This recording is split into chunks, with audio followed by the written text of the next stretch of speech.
Let's Mic news wrap. Let's Mic news wrap में अब सुनते हैं दिन भर की अहम खबरें सिर्फ 10 मिनट में। सबसे पहले सुर्खियां। भारत और यूरोपीय यूनियन के बीच ऐतिहासिक फ्री ट्रेड एग्रीमेंट का ऐलान। इंपोर्टेड लग्जरी कारें और प्रीमियम शराब पर घटा भारी टैक्स।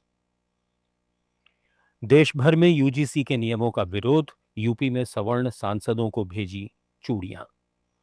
और ममता से मिल अखिलेश का भाजपा पर निशाना। कहा, सिर्फ दीदी दे सकती हैं मुंहतोड़ जवाब। अब खबरें विस्तार से। भारत और यूरोपीय यूनियन के बीच ऐतिहासिक फ्री ट्रेड एग्रीमेंट का ऐलान हो गया है। 16वें भारत ईयू समिट में प्रधानमंत्री नरेंद्र मोदी, यूरोपीय आयोग अध्यक्ष उर्सुला वॉन डेर लेयेन और यूरोपीय परिषद अध्यक्ष एंटोनियो कोस्टा ने एफटीए बातचीत के समापन की घोषणा की। इस डील के बाद भारत में यूरोपीय लग्जरी कारों पर टैक्स 110 से घटकर 10% तक आ जाएगा। वहीं यूरोपीय शराब, बियर और वाइन की सस्ती होंगी।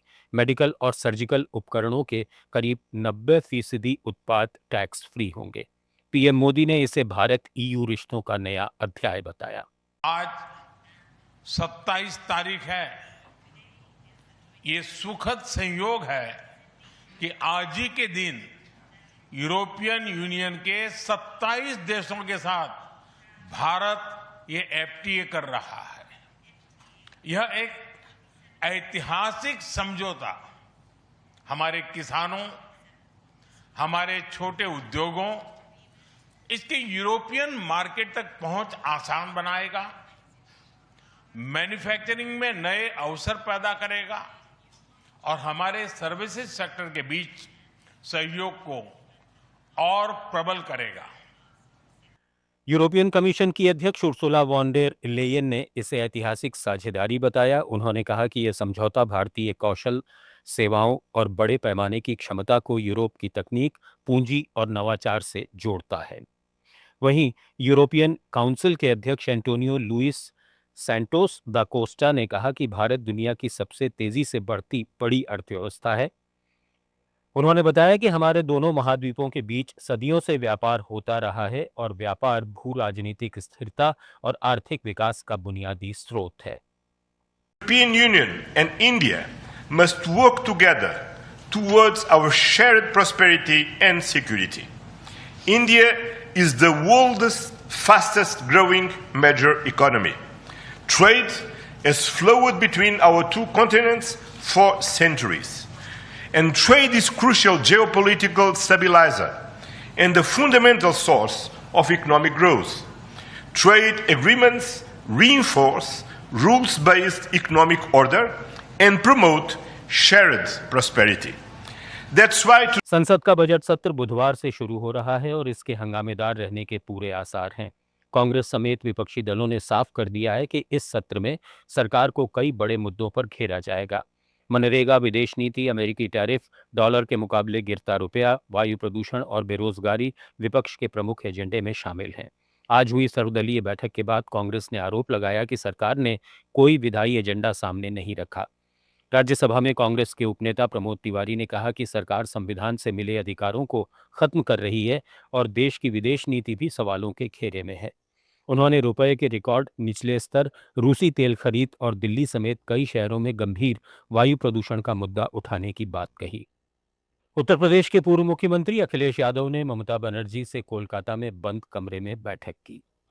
इसके बाद मीडिया से बातचीत में अखिलेश ने कहा कि देश में बीजेपी के हर हमले का जवाब सिर्फ दीदी ही दे सकती हैं। उन्होंने साफ किया कि समाजवादी पार्टी लोकतंत्र बचाने की लड़ाई में ममता बनर्जी के साथ मजबूती से खड़ी है। देश भर में यूजीसी के नए नियमों को लेकर जनरल कैटेगरी के छात्रों और सवर्ण संगठनों का विरोध तेज हो गया है। दिल्ली में यूजीसी हेडक्वार्टर के बाहर सुरक्षा बढ़ा दी गई है और प्रदर्शनकारियों को रोकने के लिए भारी बैरिकेडिंग की गई है। उत्तर प्रदेश के लखनऊ, रायबरेली, वाराणसी, मेरठ, प्रयागराज और सीतापुर में छात्रों और संगठनों ने सड़कों पर उतरकर प्रदर्शन किया। रायबरेली में भाजपा किसान नेता रमेश बहादुर सिंह और गोरक्षा दल अध्यक्ष महेंद्र पांडे ने सवर्ण सांसदों को चूड़ियां भेजी। यूजीसी ने 13 जनवरी को promotion of equity in higher education regulations 2026 लागू किए हैं, जिनमें SC, ST और OBC छात्रों के लिए विशेष समितियां और मॉनिटरिंग सिस्टम बनाने का प्रावधान है। साथ ही झूठी शिकायत पर सजा का प्रावधान हटा दिया गया है। प्रदर्शनकारियों का आरोप है कि नए नियम जनरल कैटेगरी के खिलाफ हैं और कैंपस में अराजकता फैला सकते हैं। इस बीच UGC के नियमों को चुनौती देते हुए सुप्रीम कोर्ट में याचिका दाखिल की गई है। देश भर में आज लाखों बैंक कर्मचारियों की हड़ताल से पब्लिक सेक्टर बैंक जैसे SBI, PNB और बैंक ऑफ बड़ौदा की ब्रांचों में कामकाज ठप रहा। United forum of bank unions ने 5-डे वर्क वीक की मांग को लेकर ये स्ट्राइक बुलाई। इसमें करीब 8 लाख कर्मचारी और अधिकारी शामिल हुए। ये 2015 से पेंडिंग इस डिमांड पर गवर्नमेंट की मंजूरी मांग रहे हैं। इंडियन बैंक एसोसिएशन ने मार्च 2024 में इसे रिकमेंड किया था, लेकिन अभी तक अप्रूव नहीं हुआ। कर्मचारी कहते हैं कि ज्यादा काम, स्ट्रेस और वर्क लाइफ बैलेंस की कमी से महिलाओं समेत सभी परेशान हैं। ये हड़ताल रिपब्लिक डे वीकेंड के बाद है, तो 3 दिन की बंदी से चेक क्लियरिंग, लोन अप्रूवल और कैश ट्रांजैक्शन प्रभावित हुए हैं। हालांकि डिजिटल बैंकिंग, UPI और ATM से कस्टमर्स को ज्यादा दिक्कत नहीं होनी चाहिए। प्रयागराज माघ मेला विवाद में अब बीजेपी की वरिष्ठ नेता उमा भारती भी खुलकर सामने आ गई हैं। उमा भारती ने प्रशासन पर निशाना साधते हुए कहा कि शंकराचार्य होने का सबूत मांगना मर्यादाओं और अधिकारों का उल्लंघन है। इधर बरेली सिटी मजिस्ट्रेट अलंकार अग्निहोत्री के इस्तीफे के बाद अभिमुक्तेश्वरानंद ने सरकार पर तीखा हमला बोला। उन्होंने कहा कि आज की लड़ाई हिंदू मुसलमान की नहीं, नकली और असली हिंदू की है। वहीं अयोध्या छावनी धाम के परमहंस महाराज ने अभिमुक्तेश्वरानंद पर NSA लगाने की मांग कर दी। इधर सिटी मजिस्ट्रेट अलंकार अग्निहोत्री को शासन ने सस्पेंड कर दिया। उनके खिलाफ विभागीय जांच के आदेश भी जारी कर दिए गए हैं। हालांकि अब तक उनका इस्तीफा मंजूर नहीं हुआ है। फिलहाल अग्निहोत्री को शामली अटैच किया गया है। उनकी सरकारी गाड़ी वापस ले ली गई, जबकि सुबह वो DM से मिलने कलेक्ट्रेट पहुंचे तो उन्हें अंदर नहीं जाने दिया गया। नाराज होकर वे कलेक्ट्रेट के बाहर धरने पर बैठ गए। इस बीच शंकराचार्य अभिमुक्तेश्वरानंद ने फोन पर अग्निहोत्री से बात की और कहा कि पूरा सनातनी समाज आपके साथ है। इस बीच अलंकार अग्निहोत्री के बाद GST विभाग में तैनात डिप्टी कमिश्नर प्रशांत कुमार सिंह ने अपने पद से इस्तीफा दे दिया है। प्रशांत सिंह ने कहा कि शंकराचार्य द्वारा मुख्यमंत्री योगी आदित्यनाथ पर की गई टिप्पणी से वे गहरे आहत हैं। उनका कहना है कि जिसका नमक खाते हैं उसका आदर करना चाहिए। उज्जैन के महाकालेश्वर ज्योतिर्लिंग मंदिर के गर्भगृह में VIP प्रवेश का मामला अब सुप्रीम कोर्ट तक पहुंच गया है। सुप्रीम कोर्ट ने इस याचिका पर सुनवाई करते हुए हाईकोर्ट के आदेश में हस्तक्षेप करने से इनकार कर दिया और याचिका खारिज कर दी। इसके साथ ही इंदौर हाईकोर्ट का फैसला बरकरार रहा, जिसमें उज्जैन कलेक्टर को यह अधिकार दिया गया है कि वे तय करें कि कौन VIP है और कौन नहीं। दरअसल आम श्रद्धालुओं को गर्भगृह में प्रवेश नहीं मिल रहा, जबकि नेता और प्रभावशाली लोग भीतर जाकर पूजा अर्चना कर रहे हैं। इसी को लेकर अधिवक्ताओं ने सुप्रीम कोर्ट का दरवाजा खटखटाया था, लेकिन कोर्ट ने याचिकाकर्ताओं को फिर हाईकोर्ट जाने की सलाह दी। गौरतलब है कि जुलाई 2023 से गर्भगृह आम भक्तों के लिए बंद है। पहले 1,500 रुपए की रसीद पर अभिषेक की अनुमति थी, लेकिन अब केवल नंदी हॉल और मंडपों से दर्शन कराए जा रहे हैं। सांसद और महापौर भी गर्भगृह खोलने की मांग उठा चुके हैं। आज 27 जनवरी को भारतीय शेयर बाजार मजबूती के साथ बंद हुआ। सेंसेक्स 319 अंक चढ़कर 81,857 के स्तर पर पहुंच गया, जबकि निफ्टी 126 अंकों की तेजी के साथ 25,175 पर बंद हुआ। आज मेटल सेक्टर सबसे ज्यादा चमका, जहां करीब 3% की उछाल दर्ज की गई। वहीं PSU बैंक और प्राइवेट बैंक शेयरों में भी 1% से ज्यादा की तेजी देखने को मिली।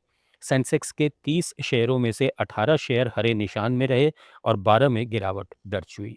एक्सिस बैंक, अडानी पोर्ट्स और टेक महिंद्रा के शेयरों में 5% तक की तेजी रही, जबकि Mahindra and Mahindra, Asian paints और कोटक महिंद्रा बैंक के शेयरों में करीब 3% तक गिरावट आई।